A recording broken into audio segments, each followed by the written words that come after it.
पुराने वक्तों की बात है कि किसी गांव में दो दोस्त रहा करते थे। एक दिन दोनों ने सफर का इरादा किया तो शय राह साथ लिया और अल्लाह का नाम लेकर चल पड़े। कुछ दिन सफर जारी रहा। चलते चलते किसी समंदर के किनारे पहुंचे तो दोनों में किसी बात पर बहस शुरू हो गई और ये बहस झगड़े की शक्ल इख्तियार कर गई। अचानक एक दोस्त ने दूसरे दोस्त के चेहरे पर थप्पड़ रसीद कर दिया। थप्पड़ खाने वाले दोस्त ने फौरन साहिल समंदर की रेत पर लिख दिया कि आज मेरे दोस्त ने मेरे चेहरे पर थप्पड़ मारा। सफर तो सफर है, सफर बहरहाल जारी रहना था। चलते चलते दोनों दोस्त एक पहाड़ी मकाम पर पहुंचे। थप्पड़ मारने वाले दोस्त को अपनी गलती का एहसास हुआ तो उसने थप्पड़ खाने वाले दोस्त से जाकर मुआजरत कर ली और दोनों ने एक दूसरे को गले से लगा लिया। थप्पड़ खाने वाले दोस्त ने उसी वक्त पहाड़ के एक पत्थर पर लिख दिया कि आज मेरे दोस्त को अपनी गलती का एहसास हुआ और उसने मुझसे माफी मांग ली है और मैंने उसे माफ कर दिया है।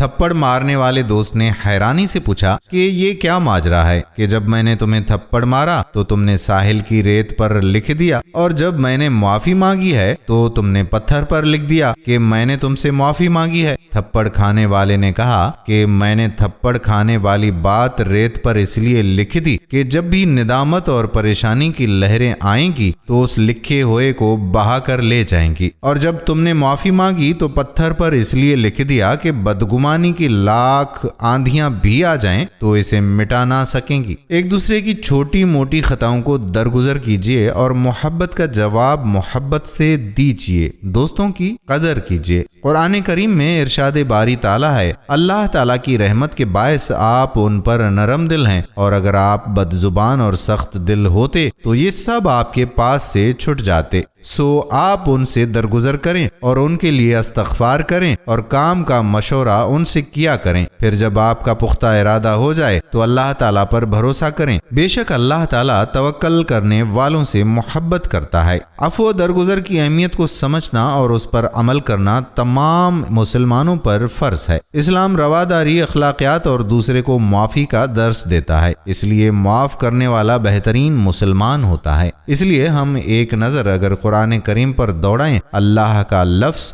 जो कि वाज़ेह हाकमियत रखता है और माफ़ी की हकीकी अहमियत को समझने के लिए बहुत सारी चीज़ें मिल जाती हैं। अगर हम अल्लाह की रहमत की सिफत को हकीकी मानों में सराहना चाहें तो फिर हमें अपनी ज़ाती ज़िंदगियों में भी अफ़्व दरगुजर को शामिल करना होगा। अफ़्व दरगुजर का मुहम्मिल वही होता है जहाँ इंतकाम पर कुदरत हो, और जहाँ कुदरत ही ना हो वहाँ इंतकाम से हाथ उठा लेना मजबूरी का नतीजा होता है, जिस पर कोई फजीलत मुरत्तिब नहीं होती। अलबत्ता कुदरत व इक़्तिदार के होते हुए अफ़्व दरगुजर से काम लेना फजीलत इंसानी का जोहर और अल्लाह की इस बख्शी हुई नेमत के मुकाबले में इजहार शुक्र है। इसीलिए इमाम अली अलैहिस्सलाम ने एक मकाम पर फरमाया कि मुआफ करना सबसे ज्यादा उसे ज़ैब देता है जो सजा देने पर कादिर हो। दोस्तों, हम उम्मीद करते हैं कि हमारी आज की वीडियो आपको ज़रूर पसंद आई होगी और अपने दोस्तों के साथ इसे शेयर भी करेंगे।